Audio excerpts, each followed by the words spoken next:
Como uma pessoa vira lenda? O que acontece na vida dos poucos que são elevados à grandeza? É difícil saber. Mas em toda a história, há apenas um pequeno número de figuras que realmente se sobressaíram. E nenhum é tão brilhante quanto Napoleão Bonaparte.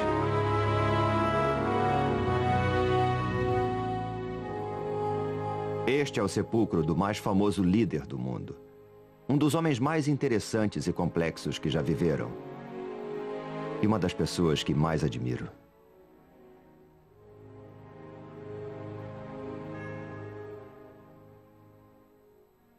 Napoleão Bonaparte está enterrado aqui. Há mais livros escritos sobre Napoleão do que sobre qualquer outro homem. Mas ninguém fica famoso assim só porque foi um grande general. Ele era um gênio. Interessava-se por tudo. Arte, literatura, matemática. Sabe como são numeradas nossas casas? Números pares de um lado da rua, números ímpares do outro? Foi ideia de Napoleão. Apesar de toda a sua fama, houve um ano misterioso em sua vida sobre o qual não se sabe muita coisa. E foi quando o jovem general se transformou em Napoleão o Grande. Foi o ano que mudou o mundo.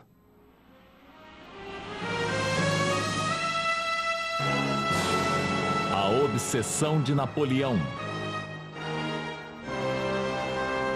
Egito. Nossa história começa há 200 anos, no Egito. Uma terra quase desconhecida pelos europeus da época. Era um país que havia perdido contato com o seu passado glorioso. Seus enormes templos e monumentos estavam envoltos em mistério. Ninguém conseguia decifrar seus antigos documentos. Na época de Napoleão, o Egito era um país islâmico. A silhueta da capital, Cairo, era dominada pelas mesquitas e minaretes dos fiéis. Napoleão só tinha 29 anos e acabara de impressionar o mundo com suas vitórias militares na Itália. Ele pretendia consolidar sua glória e sua fama conquistando o Egito. Mas por que o Egito? Bom, a França estava em guerra com a Inglaterra. E ao conquistar o Egito, Napoleão poderia bloquear as rotas de comércio entre a Inglaterra e sua possessão mais valiosa, a Índia. Mas havia outro motivo. Bonaparte ansiava por um novo desafio. Ele escreveu: "A Europa é como um cupinzeiro, desmorona facilmente. Meu momento de glória já passou e essa pequenina Europa não me deu toda a glória que mereço. Precisamos caminhar para leste. Foi lá que as grandes figuras foram buscar a glória." E na sua busca por glória e fama, Napoleão seguiria os passos de seu ídolo, Alexandre o Grande. Ele singraria para o Egito, aquela terra exótica que estava havia séculos isolada do mundo ocidental. Após semanas no mar, os franceses desembarcaram perto de Alexandria, que era então um porto sonolento, e tomaram a cidade enfrentando a fraca resistência. O Egito não era sequer governado por egípcios. Os guerreiros mamelucos controlavam o país. No século XIII, o sultão do Egito comprou 12.000 jovens escravos vindos das montanhas do Cáucaso, perto da Armênia, chamados de Mamluk ou mamelucos, e os treinou para formarem uma tropa de elite. Os mamelucos logo derrubaram o sultão, e desde então dominavam o Cairo. Em breve, Napoleão ia derrotá-los em combate, mas não seria tão fácil assim. Este é o deserto egípcio. É quente, muito quente. No verão, a temperatura chega a 55 graus centígrados. Hoje, recomenda-se aos turistas para que usem chapéu, roupas leves e bebam 1 litro de água por hora. Napoleão chegou em julho. Seus homens vestiam uniformes pesados de lã e não carregavam garrafas d'água. Por quê? Porque Napoleão era incrivelmente contraditório. Ele esmiuçava todos os detalhes de suas campanhas. Era um grande estrategista, mas quando queria alguma coisa, queria e pronto. E agora ele queria o Cairo, que ficava a 210 quilômetros de distância. E ele resolveu que seu exército iria marchar pelo deserto, sem mapas precisos, com suprimentos inadequados e quase sem água. Napoleão fazia economia com quase tudo, menos com a vida dos seus homens.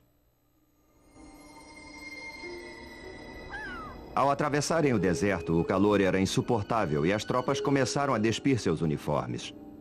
Enlouquecidos pelo calor e pela falta d'água, muitos soldados largaram para trás suas rações. Quando alguém está morrendo de sede, o que menos importa são biscoitos secos.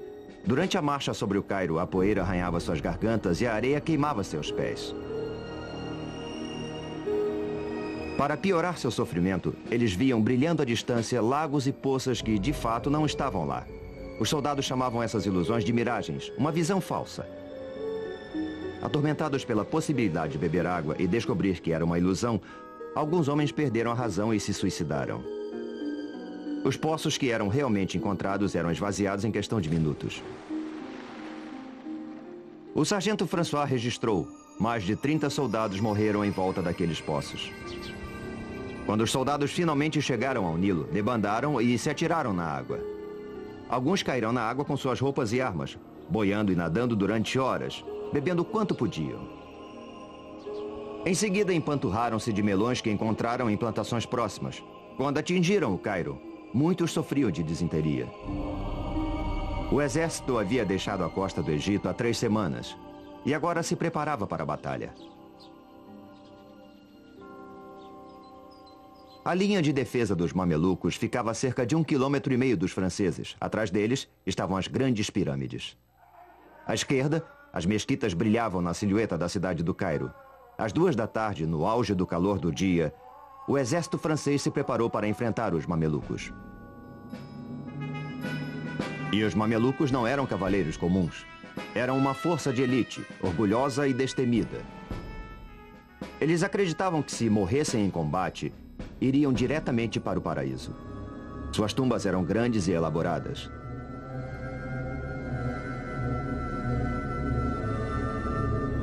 Napoleão deu ordens para que suas divisões se colocassem em formação quadrada, tradicional.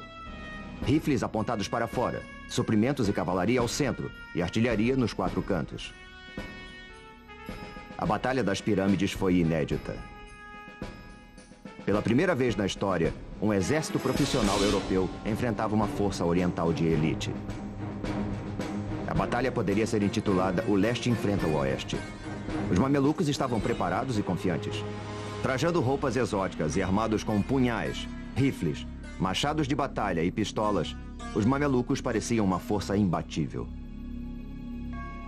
Napoleão sempre soube como inspirar seus homens. Ele gritou apontando para as pirâmides: "Soldados, 40 séculos nos observam." A cavalaria mameluca lançou-se contra os quadrados franceses. As disciplinadas tropas francesas aguardaram até que os mamelucos chegassem bem perto delas e contra-atacaram com uma rajada devastadora. O ataque foi repetido. O resultado foi o mesmo.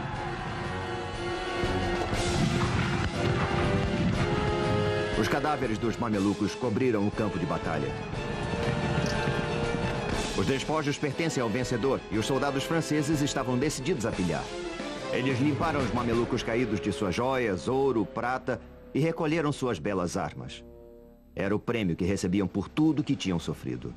As coisas pareciam ir muito bem. Napoleão havia conquistado o Egito. Bem, Bonaparte havia capturado o Cairo e seus oficiais logo ocuparam os palácios abandonados pelos mamelucos, às vezes herdando até seus haréns. De certa forma, o Cairo de 200 anos atrás era composto por 2 cidades. Havia o Cairo das multidões, lotado de bazares atraentes que ofereciam produtos exóticos de todo tipo, de incenso a mirra. Os artesãos faziam cestos, tapetes, cerâmica. Os soldados franceses ficaram fascinados com os mercados cobertos e trocavam os botões de suas túnicas por mercadorias. Além dos badulaques ao mesmo tempo estranhos e maravilhosos do bazar, havia o mercado de escravos, onde, pelo valor de 1 mês de salário, você podia comprar uma jovem escrava. E havia também o glorioso Cairo dos mamelucos, cujos misteriosos palácios eram cheios de quartos secretos.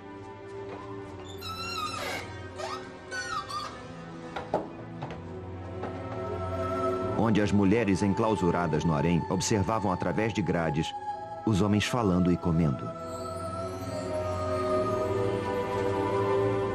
Os mamelucos viviam em um grande luxo, com mosaicos nos pisos e escadarias de mármore.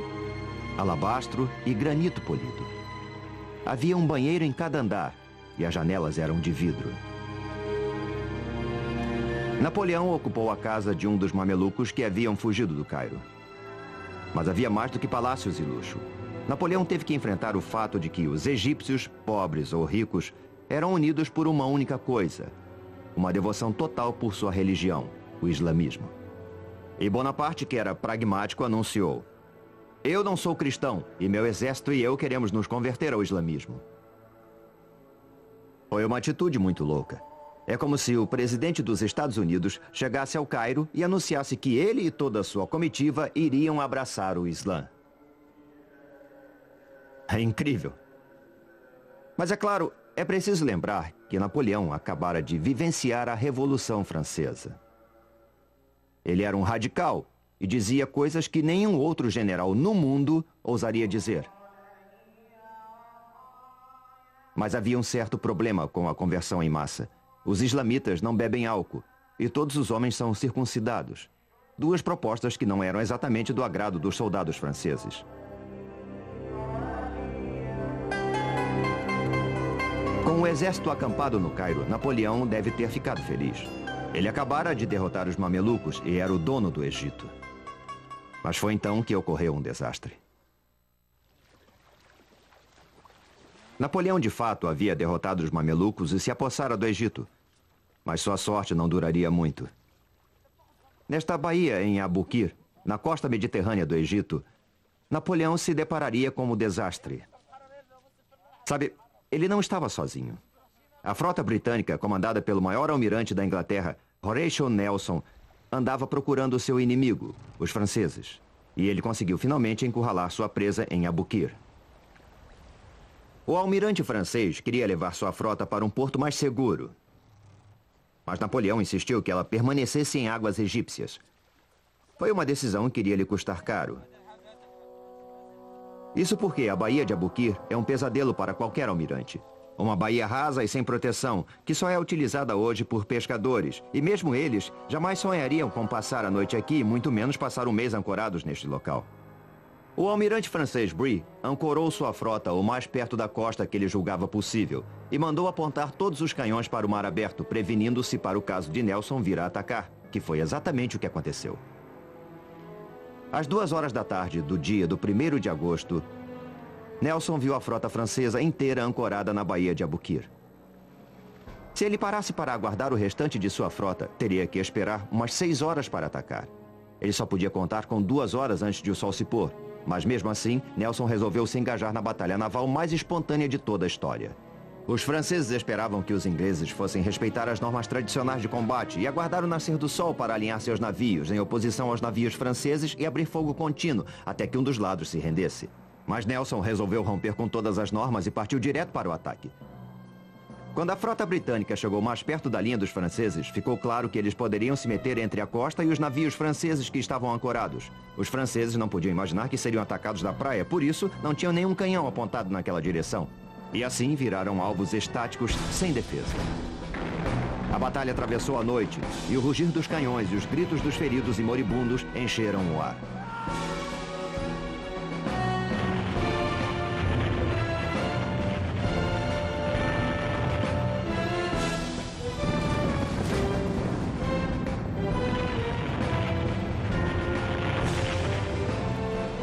O Orient, que era o maior navio do mundo com 120 canhões, estava prestes a perecer.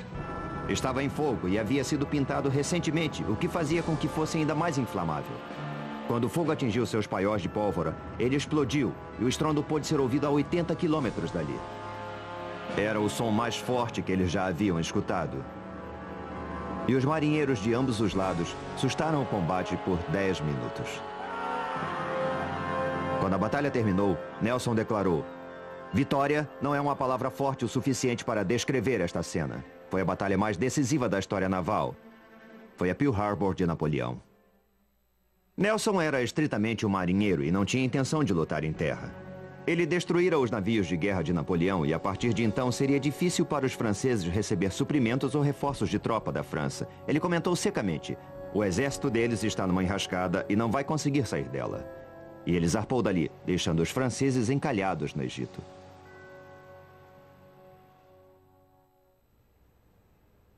Imagine a situação de Napoleão. A sua frota havia sido destruída. Ele estava isolado. Não podia mandar vir nem suprimentos nem tropas da França. Era um desastre em termos militares. Mas como ele reagiria a tudo isso?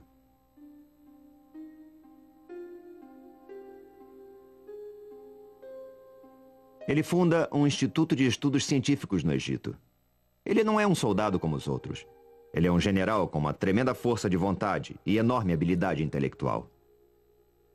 O Instituto de Napoleão foi constituído por cientistas, pesquisadores e artistas que ele havia trazido consigo para estudar todos os aspectos do Egito. Um dos favoritos era Vivant Denon, o artista que ajudou Napoleão a levar a arte italiana para a França durante a campanha da Itália. Aos 55 anos, Denon era um dos membros mais velhos da campanha do Egito, mas não se importava com as balas zunindo sobre sua cabeça enquanto fazia esboços dos templos. E havia também o general Caffarelli, que comandava o batalhão de engenharia. Ele havia perdido uma perna lutando na Alemanha e andava por todo lado com uma perna de pau. Napoleão gostava de sua animação e levava Caffarelli para onde fosse. Na primeira reunião do Instituto, Napoleão, que era o vice-presidente, sugeriu assuntos para pesquisa, tais como: haverá formas de melhorar o pão? Era o francês falando. Haverá matéria-prima para a pólvora no Egito? Era o soldado falando. Como podemos melhorar o sistema legal do Egito? Era o filósofo falando. Mas os cientistas podiam escolher o que investigar, e mesmo os mais tímidos preferiam explorar as pirâmides a estudar fornos de pão. Fundado o Instituto, Napoleão estava agora pronto para visitar as pirâmides. E certamente mostraram a ele uma múmia, como fazem com todos os turistas. Quando Bonaparte visitou as pirâmides, ele deve ter se impressionado. A Grande Pirâmide era 2 vezes mais alta que o mais alto prédio da França.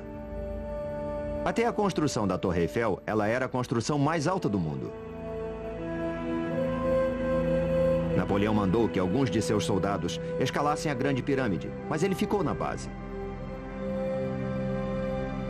Com sua ativa mente matemática, ele calculou de cabeça que as pedras contidas nas 3 grandes pirâmides seriam suficientes para erguer um muro de 1 metro de espessura e 3 de altura, cercando toda a França.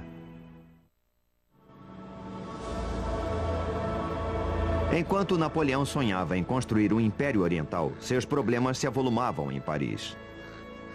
Estava para estourar um escândalo que o atormentaria pelo resto de sua vida.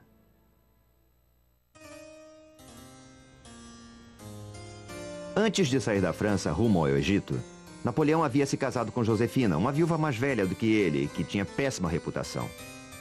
Logo que ele chegou ao Egito, Josefina começou a confirmar sua reputação de gastadeira e boa vida. Ela gastava o dinheiro de seu marido como se fosse água. Comprou Malmaison, um castelo nos subúrbios de Paris, e passou a mobiliá-lo em alto luxo. Ela era indiscreta. Exibia-se em Paris com uma série de rapazes elegantes. O povo começou a falar. Napoleão preferiu ignorar as cartas que chegavam a ele, acusando-a de infidelidade, tentando negar o óbvio. Napoleão entendia muito bem de homens. Ele conseguia que eles fizessem tudo o que ele queria. Mas quando chegava a vez das mulheres, ele ficava perdido. Não fosse assim, ele jamais teria se casado com Josefina. Napoleão teve finalmente que reconhecer a realidade da infidelidade de Josefina. Aborrecido com as travessuras de Josefina, Napoleão logo encontrou guarida nos braços de Pauline Fourré, que tinha 20 anos e era casada com um de seus tenentes. O tenente Fourré foi transferido para Paris e Pauline mudou-se para uma mansão vizinha de Napoleão. Enquanto o amor florescia entre o casal, o Instituto Científico iniciou seus estudos sobre o Egito. O artista Denon ficou maravilhado com a visão da esfinge e escreveu: embora suas proporções sejam colossais, os contornos que foram preservados são tão graciosos quanto puros.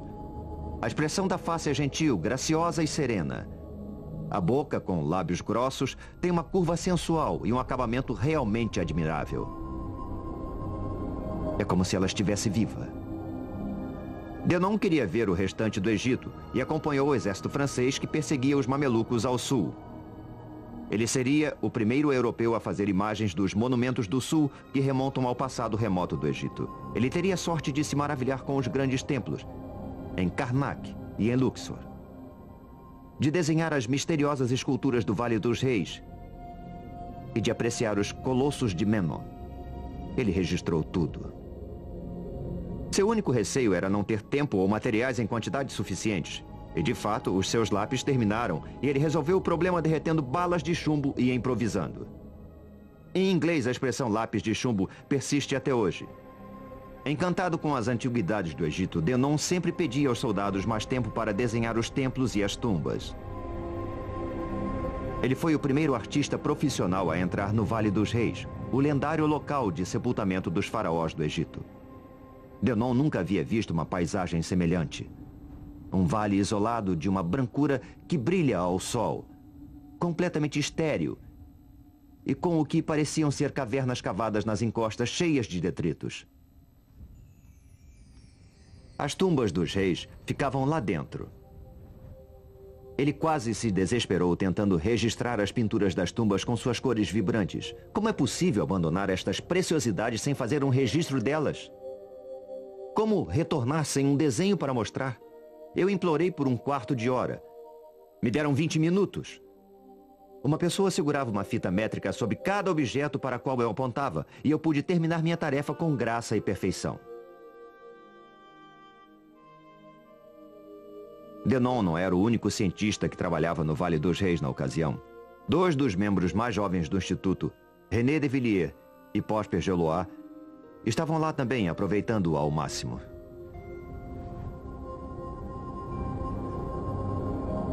Quando os faraós começaram a ser enterrados aqui, as pirâmides já tinham 1000 anos de idade. Eram monumentos muito antigos. Por isso, os reis do Egito escolheram um local sob uma pirâmide natural, para que ela velasse por suas tumbas.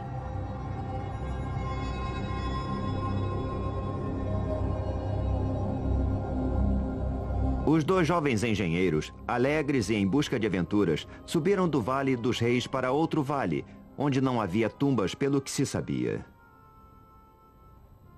Eles descobriram uma.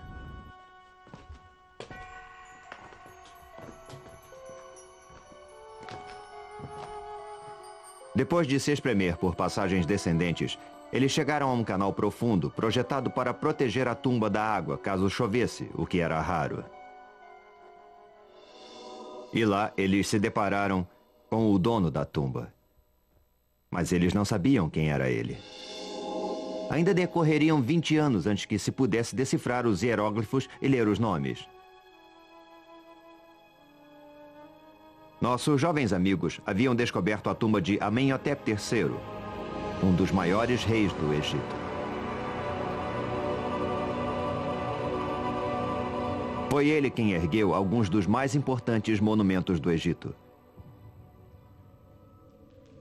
Eles tão pouco sabiam que Amenhotep reinou por 28 anos. Tempo bastante para construir uma enorme tumba. Eles exploraram os salões cheios de pilastras, salas laterais cheias de mistério e pinturas mágicas nas paredes. Chegaram, por fim, à câmara fúnebre, onde encontraram o sarcófago violado. Mas Amenhotep não estava lá. Ladrões de tumbas do passado já haviam estado ali há milhares de anos. 2 séculos de pesquisa se seguiram aos 2 jovens cientistas. Os pesquisadores iriam descobrir tesouros incríveis no Vale dos Reis, múmias de faraós, o ouro de Tutankhamon. Mas Napoleão não chegaria a ver o vale. Uma revolta irrompera no Cairo, e ele lutava por sua vida.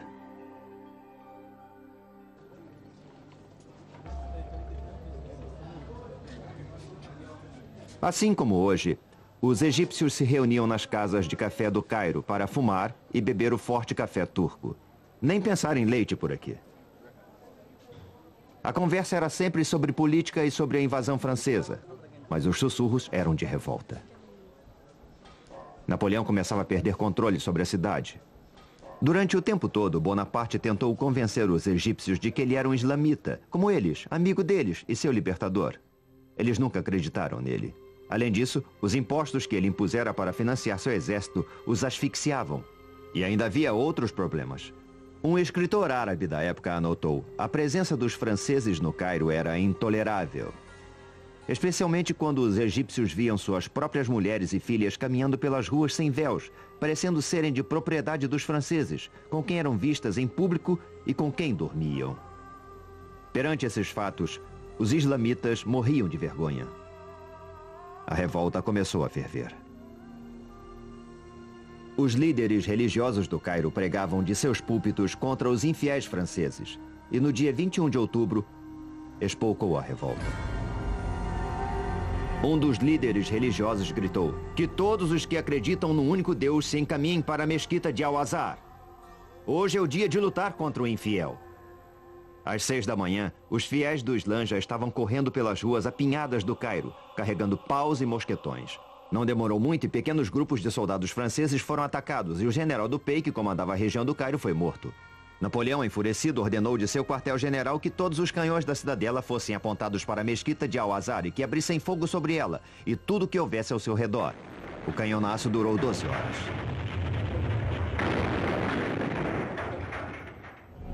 Um árabe relembrou: o bombardeio foi tão terrível que as pessoas corriam para as ruas e se escondiam em buracos.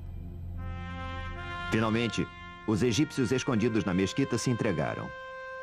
As cicatrizes do bombardeio podem ser vistas até hoje. Mas foi nesse episódio que Napoleão realmente se excedeu. Seus soldados entraram a cavalo na mesquita. Isso é insuportável. Você não entra numa mesquita nem de sapatos. Nenhum islamita permitiria isso. Assim como a revolta do Cairo terminou, acabaram-se também todas as chances de Napoleão vir a ter qualquer apoio islamita. Quando os cheques procuraram Napoleão no dia seguinte, ele se dispôs a perdoá-los.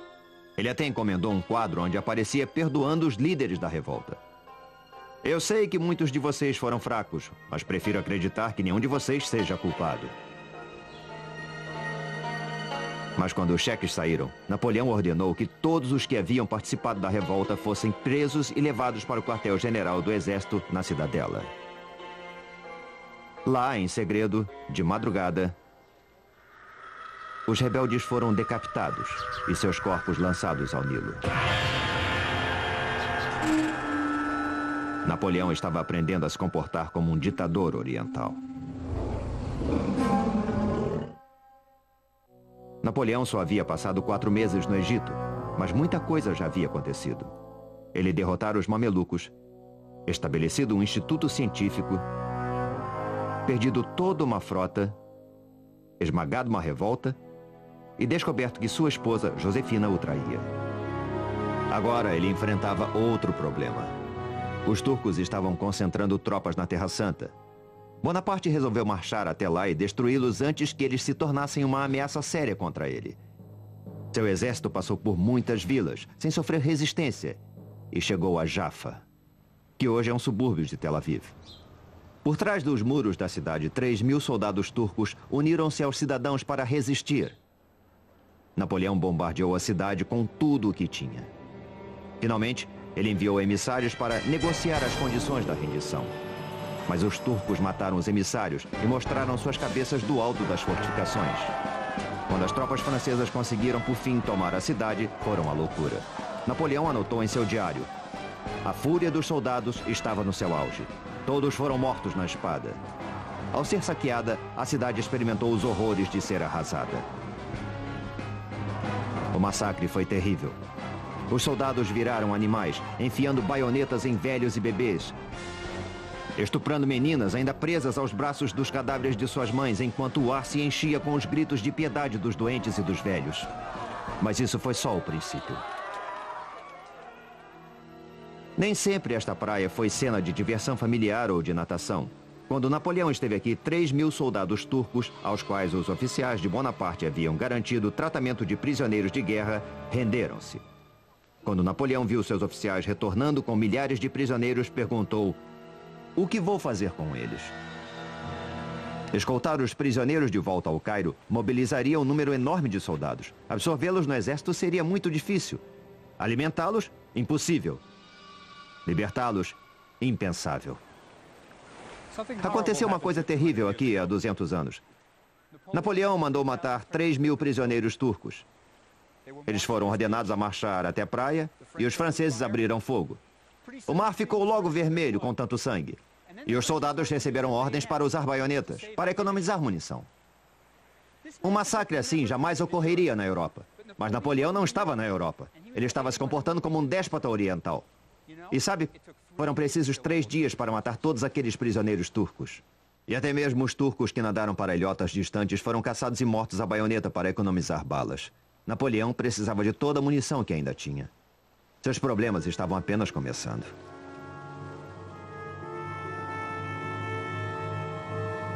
Quando Napoleão penetrou na Terra Santa, a peste estava a toda força e ele perdia dezenas de soldados a cada dia.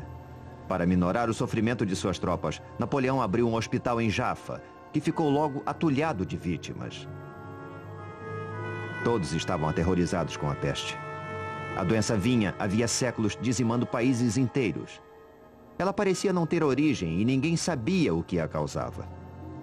O que as pessoas sabiam era que ela levava a uma morte horrível, começando com uma febre e feridas enormes que cobriam todo o corpo. A febre aumentava, a língua inchava e a pessoa tinha uma sede insuportável. A peste matava dezenas de homens todo o dia. Pior do que a perda dos soldados, a peste estava desmoralizando o exército de Napoleão. E os soldados tinham medo de tratar seus colegas doentes. Napoleão tinha que dar um basta ao pânico. E então ele declarou que a causa da peste era o medo e que a coragem era a cura. Como o diagnóstico médico não era essas coisas, mas queria provar sua tese. Ele foi então até o hospital da peste. Conversou com os doentes e então, mestre dos grandes gestos que era, chocou a todos. Aos seus pés estava um cadáver asqueroso.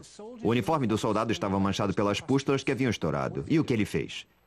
Ele se ajoelhou, pegou o morto em seus braços, carregou-o até um lugar mais digno para o seu repouso e o colocou lá. E se diga o que for sobre Napoleão, ele não tinha medo. Por isso, seus exércitos faziam o que ele quisesse.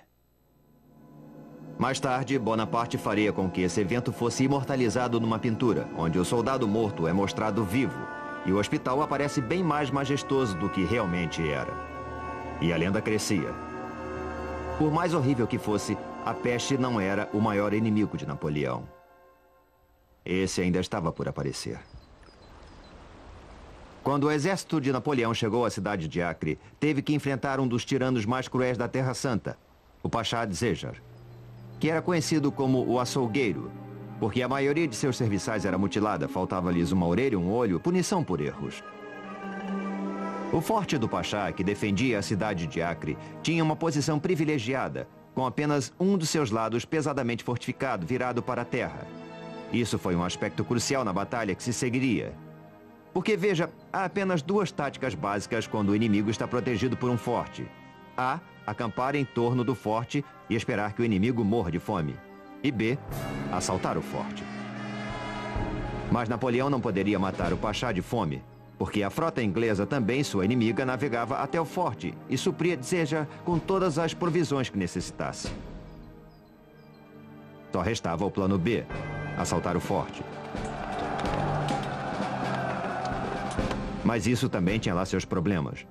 O forte era muito bem protegido e armado com alguns dos maiores e melhores canhões de todo o Oriente Médio. Napoleão havia perdido toda a sua artilharia pesada quando a sua frota foi afundada pelos ingleses. E atacar um forte tão bem armado, sem armas pesadas, seria um suicídio militar. Qualquer outro general teria desistido. E o que fez Napoleão? Ele atacou o forte. Como eu já disse, ele só tinha 29 anos e nunca havia perdido uma grande batalha. Mas o assalto seria extremamente difícil. Os ingleses haviam assestado canhões numa pequena ilha perto da costa para proteger a área mais vulnerável do forte, o portão principal da cidade. O auxiliar capenga de Napoleão, Caffarelli, percebeu logo que eles deveriam atacar o lado do forte oposto aos canhões ingleses. E ele decidiu atacar uma torre de canto. Se ela fosse rompida, os franceses poderiam entrar de assalto no forte. Mas para chegar a ela, eles teriam que cruzar um fosso. Caffarelli supervisionava a operação, claudicando. Os franceses estavam acampados a uns 500 metros do fosso e um engenheiro foi enviado para reconhecer o terreno, mas foi morto por um franco-atirador, e Napoleão não conseguiu saber detalhes da profundidade nem da topografia do fosso. De onde estavam só podiam ver um declive suave, descendo para o fosso. Quando o exército atacou, ficou claro que o declive terminava de forma abrupta. E à frente havia uma queda livre de cerca de 6 metros. Os franceses tentaram desesperadamente construir escadas para descer ao fundo do fosso e subir do outro lado. Mas isso era impossível, porque os homens de Dzéjar atiravam neles e o fosso virou uma armadilha mortal.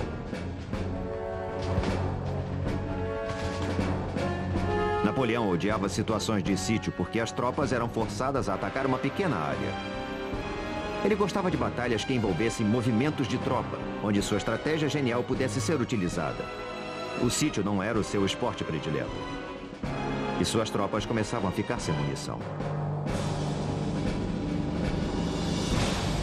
Ele mandou imprimir uma ordem do dia especial, encorajando seus homens a penetrar no campo de batalha e recuperar balas de canhão. Cada homem era pago de acordo com o tamanho da bala de canhão que ele conseguisse recuperar. Alguns soldados com espírito empreendedor construíram uma fortificação falsa na praia, na esperança de que o Pachá ou os ingleses atirassem nela com seus grandes canhões, porque era mais fácil cavar as balas enterradas na areia e eles recebiam o dobro pelas balas grandes. O dinheiro extra era muito bem-vindo, pois havia meses que eles não recebiam seus soldos. Apesar de todos os esforços de Napoleão, a cidade de Acre não caía e chegou a notícia de que mais tropas turcas estavam se preparando para invadir o Egito. Napoleão teve que desmontar sua tenda e escapar na escuridão da noite. Ele acabara de sofrer sua primeira grande derrota em combate. Mas se você lesse a mensagem que ele enviou ao Cairo, jamais saberia disso. Arrasei o palácio de Dzéjar e as fortificações de Acre. Bombardeei a cidade com tal intensidade que não sobrou pedra sobre pedra. Exemplo perfeito de redução de perdas. O forte continua lá até hoje, na costa de Israel.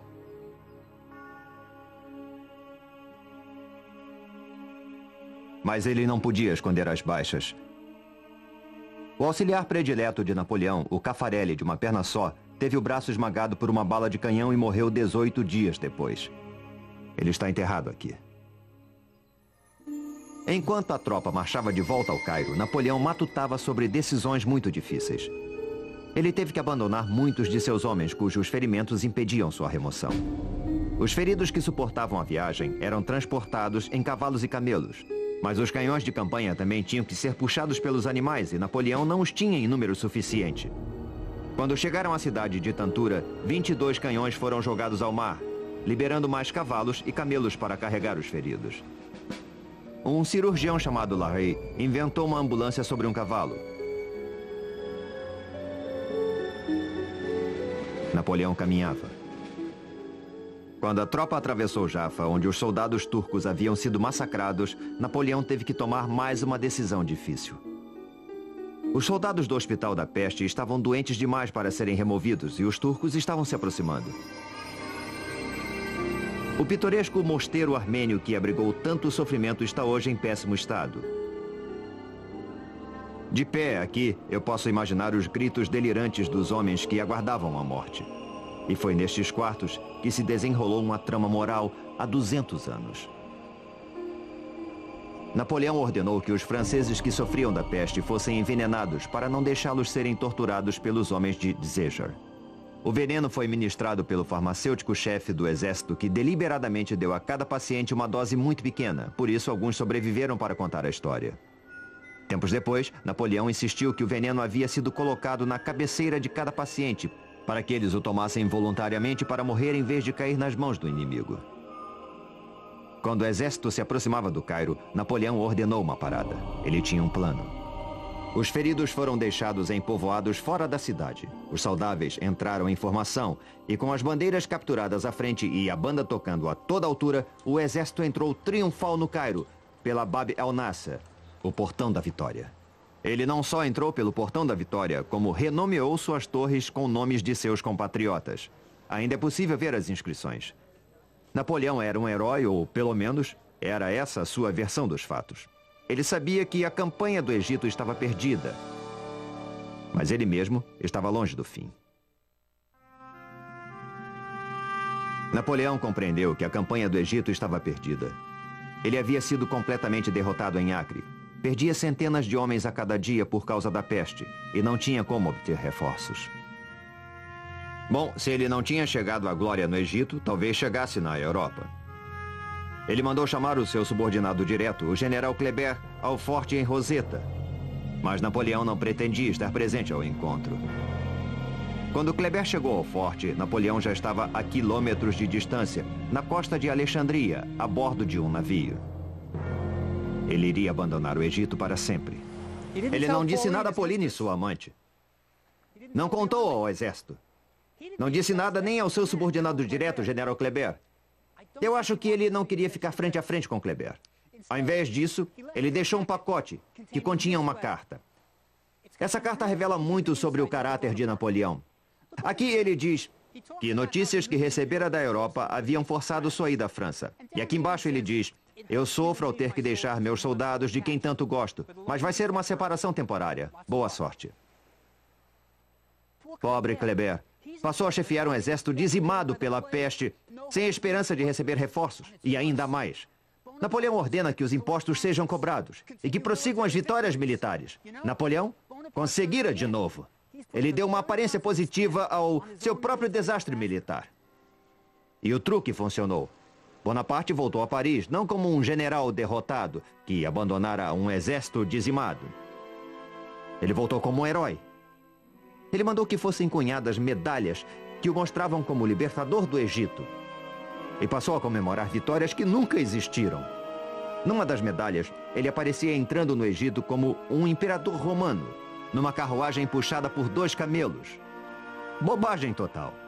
Ele perdera a metade de seu exército, mas todo mundo acreditava na versão dele. Em poucas semanas, ele governava a França. Os seus sonhos de glória mudaram o rumo de muitas vidas. O general que ele deixou no comando, Kleber, foi assassinado no Cairo, menos de um ano depois. O exército continuou a ser dizimado pela peste e finalmente se rendeu aos ingleses em 1801. Os sobreviventes se sentiam felizes apenas por não terem perdido a vida. E os cientistas continuaram a colecionar antiguidades, pássaros e plantas até o dia da rendição. Quando eles souberam que todos os seus desenhos e coleções seriam confiscados, preferiram ir para a Inglaterra com seus espécimes do que voltar para a França sem eles. Os ingleses foram bonzinhos e deixaram que ficassem com tudo. Bom, com quase tudo. Sabe, alguns dos pesquisadores passaram todo o tempo copiando as inscrições em hieróglifos na esperança de que isso facilitasse a tarefa de decifrar a antiga linguagem. Aí eles deram sorte. Quando os soldados estavam escorando as fundações do forte em Roseta, encontraram antigos blocos de pedra marcados com hieróglifos. Um desses blocos, uma pedra grande, tinha inscrições tanto em hieróglifos quanto em grego arcaico. Eles sabiam que haviam encontrado uma coisa muito importante. Os ingleses não deixaram que os franceses ficassem com a pedra de Roseta e a levaram para a Inglaterra, onde está até hoje no Museu Britânico. 20 anos depois, um estudioso francês chamado Champollion, examinando a pedra de Roseta, conseguiu decifrar o código e ler os hieróglifos pela primeira vez em 2000 anos. E fica claro que os hieróglifos foram decifrados em decorrência da paixão de Napoleão pela glória. Foi o início da egiptologia moderna que talvez seja o maior legado de Napoleão. E Napoleão? Bem, se você se lembra das aulas de história, ele acabou se coroando imperador. Mas no fim, sua impaciência e autoconfiança acabaram com ele. Assim como na campanha do Egito, Bonaparte invadiu a Rússia sem ter se preparado para o clima. Nesse caso, temperaturas de inverno que congelavam. Ele perdeu mais de 250 mil homens. Foi no Egito que Napoleão provou o poder absoluto pela primeira vez. À sombra das pirâmides, ele entendeu que podia inspirar homens a realizar tarefas quase que sobre-humanas. Foi no Egito que um jovem general chamado Bonaparte transformou-se em Napoleão o Grande. Depois de sua derrota final em Waterloo, Napoleão morreu no exílio, mas sempre quis ser enterrado na França. 20 anos depois, ele finalmente teve o seu desejo realizado. Quando seu corpo foi trazido de volta a Paris, era inverno. A temperatura estava abaixo de zero. O corpo de Napoleão atravessou as ruas numa carruagem dourada, em forma de templo, decorada nas cores púrpura e ouro. Velhos soldados, veteranos de Waterloo e das campanhas da Rússia e do Egito, se alinharam nas ruas, trajando uniformes velhos, que já não serviam para eles, para saudar seu imperador pela última vez. Foram distribuídas 36 mil entradas para o funeral. Mas a lenda era tão forte que houve mais de 250 mil pedidos. Apesar de suas falhas, Napoleão Bonaparte foi um grande homem. Um visionário que não respeitava limites, e seus homens se orgulhavam de terem participado de suas visões. E lá está ele, sob o grande domo. E o seu epitáfio: que ele descanse sob o domo. É um capacete digno da cabeça de um gigante. Versão brasileira Sincrovídeo.